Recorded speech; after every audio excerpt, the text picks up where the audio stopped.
For the first time, Americans today are not free to say what they think. If they say something deemed offensive or insensitive or, worst of all, hate speech, they may be in serious trouble. They may be punished for violating the unholy commandments of the 90s, commonly known as political correctness. But is political correctness a new phenomenon? We'll show you tonight that political correctness has been in the making for more than 8 decades. And it seems that a deteriorating society is exactly what political correctness strives for. But just what is political correctness? As you're about to see, political correctness is nothing less than a Marxist ideology. Marxism translated from economic into cultural terms in an effort going back not to the 1960s, but to World War I. Marxist theory had predicted that if war came to Europe, the working class in every European country would rise in revolt. But that theory proved wrong. When the First World War began in 1914, the workers' loyalty to their country proved stronger than their so-called class consciousness. They willingly put on their uniforms, French or German, Austrian or Russian or British, and marched off by the millions to fight each other. In 1917, a Marxist revolution did occur in Russia, but it failed to spread to Western Europe, again contradicting orthodox Marxist theory. At the war's end, Marxist theorists had to confront the question, what had gone wrong? Antonio Gramsci in Italy and Georg Lukács in Hungary believed they had the answer. Gramsci and Lukács argued that Western culture had blinded the working class to its true Marxist class interests. Before a Marxist revolution could take place, Western culture had to be destroyed. In 1919, Lukács, who was considered the most brilliant Marxist theorist since Marx himself, asked, "Who will save us from Western civilization?" That same year, 1919, Lukács became Deputy Commissar for Culture in the Bolshevik Bela Kun government in Hungary, where he launched a program of cultural terrorism. As part of that program, Lukács introduced a radical sex education program into the Hungarian schools. Political correctness, as we know it, was already beginning to take form. He tried to actually undermine the unity of the family, and that was one of the reasons that he tried to introduce sex education. Laszlo Pastor, a leader in the Hungarian resistance against the communist takeover of Hungary after World War II, explains why children were targeted. It's always much tougher to convert an adult, to do something what he was taught not to do. The program left great residual effects on Hungary. The only thing what we were permitted to accept as far as culture is concerned, what they were teaching, that was it. Free thinking was a very big sin. The Bela Kun government lasted only a few months, in part because the Hungarian working class was outraged by Georg Lukács' assault on traditional Western culture. But meanwhile, in Germany, a new attempt to create a Marxist critique of Western culture was taking shape. There, the wealthy young son of a millionaire grain trader, Felix Weil, wanted to establish a public policy institute, a think tank, to serve as a home for advanced Marxist thought. Modeled on the Marx-Engels Institute in Moscow, Weil's think tank was originally to be named the Institute for Marxism. Martin Jay, chairman of the history department at Berkeley, an author of A History of the Frankfurt School, explains why the name was changed to the Institut für Sozialforschung, the Institute for Social Research. I think they were very interested in trying to avoid being overly labeled. So it's a fairly bland name, the Institute for Social Research. The Institute was affiliated with Frankfurt University in Frankfurt, Germany, and in time became known simply as the Frankfurt School. The Frankfurt School formally opened its doors on June 22, 1924, but it had already held its first seminar on theory in the spring of 1923. There, almost 24 Marxist scholars gathered for what Weil, the sponsor, called a Marxist study week.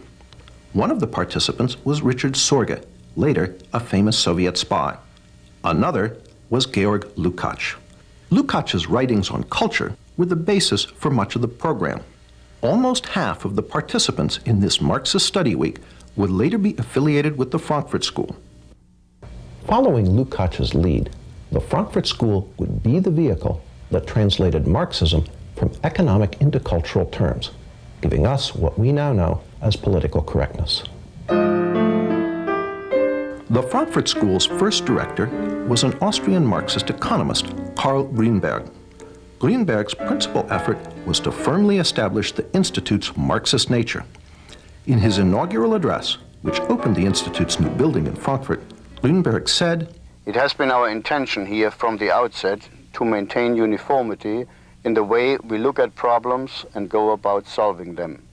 I too am one of the opponents of the economic, social and legal order which has been handed down to us from history, and I too am one of the supporters of Marxism. In the new research institute, Marxism will from now on have a home." Under Karl Grünberg, the Frankfurt School worked mostly on economic questions and the labor movement, conventional Marxist subjects. But in 1930, Grünberg was replaced as director by a young Marxist intellectual with very different ideas, Max Horkheimer. Horkheimer quickly began to use the Institute to develop a new Marxism, very different from the Marxism of the Soviet Union. First, recognizing the economic success of capitalism, Horkheimer announced that revolution was unlikely to come from the working class. The Frankfurt School would have to find a substitute. Well, this was the great question. The great question is there a surrogate for the working class? The Frankfurt School would not find an answer to this question until the 1960s. But meanwhile, Horkheimer moved to revive Lukács's work by making the culture, not the economy, the central focus of the Frankfurt School's work. As Martin J. writes in his History of the Frankfurt School, The Dialectical Imagination, if it can be said that in the early years of its history, the Institute concerned itself primarily with an analysis of bourgeois society's socio-economic substructure, in the years after 1930, its prime interest lay in its cultural superstructure. Indeed, the traditional Marxist formula regarding the relationship between the two was called into question. The key to the Frankfurt School's work on culture was the crossing of Marx with Freud. Just as classical economic Marxism argued that under capitalism the working class was oppressed, so the Frankfurt School used Freud to argue that under Western culture everyone lived in a constant state of psychological repression. So that there were radical Freudians during this period who had hopes of using psychoanalysis to end what Reich had called sexual alienation, which they saw as significant as economic alienation. The solution, according to the Frankfurt School, was not just a political revolution to overthrow capitalism, but a social and cultural revolution as well. To further the Institute's work on cultural issues, Horkheimer brought in some new blood.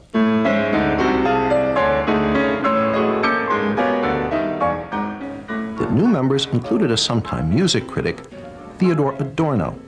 Martin J. sees this addition as critical. Well, Adorno is perhaps the most fecund and, I think, brilliant of all the members of the Frankfurt School. Another new member was Erich Fromm. Fromm, a practicing psychoanalyst, was noted for his radical Marxist social psychology.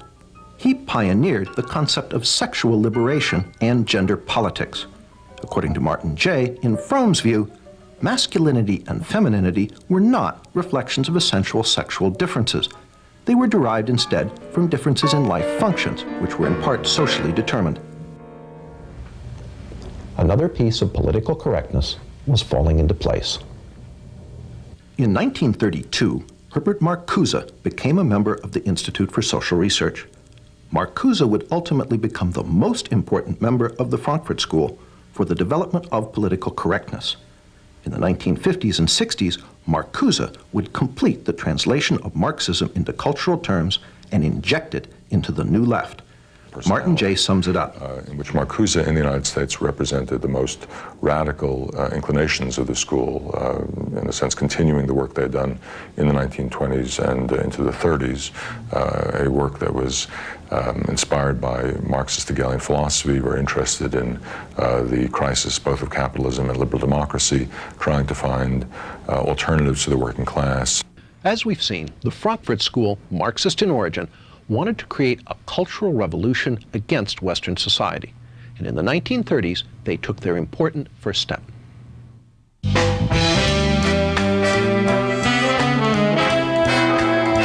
the 1930s, the work of Horkheimer, Adorno, Fromm, and Marcuse issued in its first tangible product, critical theory. The term critical theory is something of a play on words. One is tempted to ask, what is the theory? The answer is, the theory is to criticize. Through unremitting, destructive criticism of every institution of Western society, they hope to bring that society down. Critical theory is the basis for gay studies, black studies, women's studies, and various other studies departments found on American university campuses today. These departments are the home base of political correctness. David Horowitz was present at the birth of campus political correctness. Well, I was a radical in the 60s. I was a Marxist. You know, my buddies were people like Tom Hayden. I edited the largest magazine of the left at the time, Ramparts. But the Frankfurt School was important in Marxism because they no longer believed really in the future. They only believed in destroying capitalism and destroying, you know, bourgeois democracy is what we would have called it. And if you look at today's campuses, that kind of nihilism is really the dominant theme. That is, attack America. The Frankfurt School was careful never to define what critical theory was for, only what it was against. Again, Martin Jay, the Frankfurt School's semi-official historian. Critical theory itself always felt reluctant about being put in the straitjacket of systematization and defied its reduction to a simple definition. Critical theory actually attempted to politicize logic itself. Horkheimer wrote, "Logic is not independent of content. That means an argument is logical if it helps destroy Western culture, illogical if it supports it." Such twisted thought lies at the heart of the political correctness now inculcated into American university students. When there's, 1% of the campus is conservative and the other 9%, and the other 9% of the people who care are incredibly liberal, you're going to get, something approaching a socialist state. But how did the work of a small group of German Marxist intellectuals come to America? In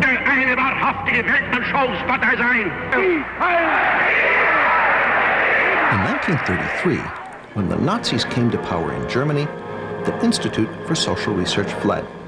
It fled to New York City, where it was reestablished that same year with help from the president of Columbia University. Once in America, the Frankfurt School gradually shifted the focus of its work from destroying German society and culture to attacking the society and culture of its new place of refuge. Not only did they apply critical theory to American society, they added some new elements. One was the Institute's so-called Studies in Prejudice, which culminated in 1950 in Theodore Adorno's immensely influential book, The Authoritarian Personality. In it, Adorno argued that the American people possessed many fascist traits, and that anyone who supported traditional American culture was psychologically unbalanced. It is no accident that today, the politically correct are quick to label their opponents fascists and suggest that they need psychological treatment in the form of sensitivity training. People over profits! People over profits! The Frankfurt School even integrated political correctness' most fashionable cause, environmentalism, into their cultural Marxism, by way of Horkheimer and Adorno's book, Dialectic of Enlightenment. Well, they were very interested in what was called the domination of nature. Dialectic of Enlightenment in particular moved the emphasis away from economic domination to the species domination of the natural world, including, we might say, internal nature through psychoanalytic understanding of repression. So they were very keen on recognizing that we needed to have a more nurturant and a more, let's say, balanced relationship between humankind and the natural world. After World War II, Horkheimer and Adorno returned to Germany, where the Institute was reestablished at Frankfurt University. But not all the old members of the Institute returned. Fatefully, Herbert Marcuse remained in America, eventually becoming a professor at Brandeis and University of California, San Diego.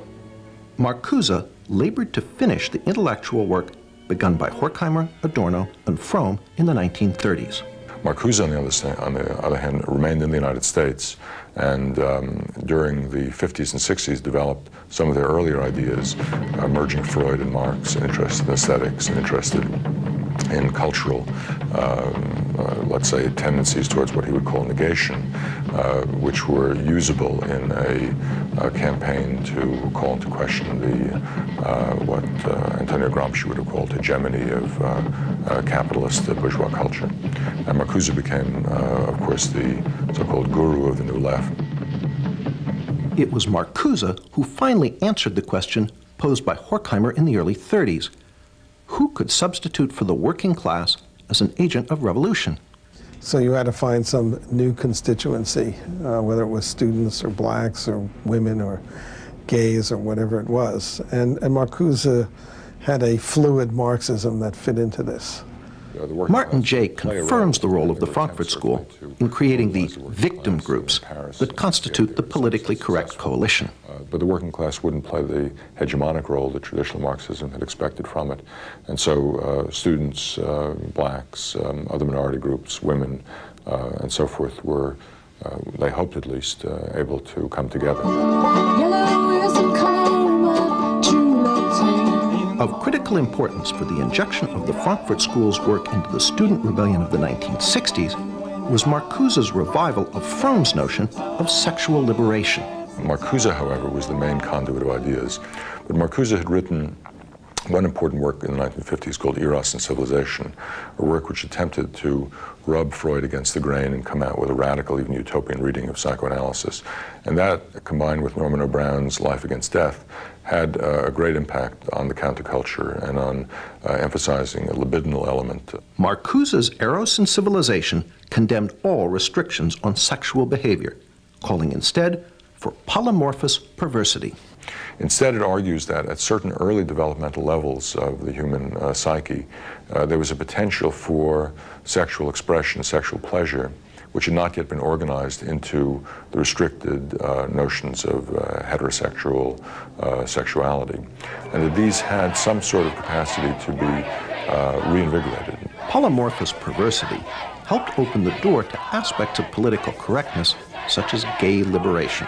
This is his idea of what human society, a good human society, should be based on, was a certain kind of polymorphous perversity and narcissism, which by liberating non-procreative eros, was his term, we would find great enlightenment and great happiness. This was supposed to be the key to utopia. David Horowitz ties Eros and Civilization directly into the 60s rebellion he was part of. Marxism is a bankrupt creed and was bankrupt by the 50s or earlier. People understood it didn't work. There was no working class that was going to make a revolution. Capitalism, people were happy with capitalism, basically because it spread more money to more people than any other system in history. So they tried to find other sources of revolutionary energy. And one was the idea of sexual repression on the 60s. I mean, it was a way of, and people always think up complicated theories to, do what they want to do. People wanted to do a lot in the 60s, so Herbert Marcuse, gave them the intellectual justification for having a lot of sex with a lot of people, a lot of the time.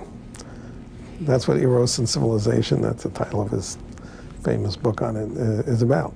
Marcuse is also the source of one of political correctness's most notable characteristics, its total intolerance for any viewpoint but its own. Marcuse argued that our free American society was actually a deception, that its true tolerance is somehow repressive, while he argued for something called liberating tolerance. And what he meant by that was liberating toleration or liberating tolerance meant intolerance from ideas of movements from the right and tolerance for any ideas from the left. It's a recipe for repression. Even Martin Jay, a great admirer of the Frankfurt School, admits the totalitarian aspect of Marcuse. Perhaps his most significant essay in terms of impact, the one we haven't even mentioned, an essay on repressive tolerance, written in the late 60s, which argued that because the tolerance of different beliefs produced no action at all, because every belief seemed to be equal to all others, and racist and neo-fascist and militarist beliefs were given equal weight to those that were pacifist and emancipatory. This led ultimately to the problems of political correctness and incorrectness in the 1980s. That is to say, if you had a strong notion of who was politically correct, you could then be intolerant of those who weren't. And sometimes this can be used as a license by people on the left to deny free speech to people they disagreed with. Through these works, Marcuse became the main agent of transmission of the Frankfurt School's ideas. Marcuse was a tremendously important influence on the thinking of young people in those days. He was one of the spiritual fathers of the movement. And through Marcuse, the New Left found the rest of the Frankfurt School. And then in the 1960s, they were rediscovered by students who looked back at the work they'd done and rediscovered a source of a non-traditional, non-communist Marxism, which they found as an inspiration for the student movement in the 1960s. Jay pays Marcuse the ultimate compliment as a revolutionary. He became a kind of celebrity. I mean, in Paris, there were banners that said Marx, Mao, and Marcuse. So he was, luckily because of the alliteration up there with a couple of pretty heavy hitters. And the consequences of the Frankfurt School's work now engulf us all. Martin Jay pays them due credit. Well, it's fascinating. If you compare them with other figures from the so-called Western Marxist tradition, they are perhaps more alive than virtually anybody else. Roger Kimball, although coming from the opposite political perspective from Martin Jay, agrees. The institution of the ideas of radical multiculturalism in the academy and what you might call its enforcement wing, namely the ideology of political correctness, testify to the vitality of some of those ideas, some of the ideas of the Frankfurt School. We asked former New Left leader David Horowitz what the members of the Frankfurt School, Horkheimer, Adorno, Marcuse, might think if they could come back and visit one of America's politically correct campuses today. Well, I'm sure they would be thrilled because they would be, gods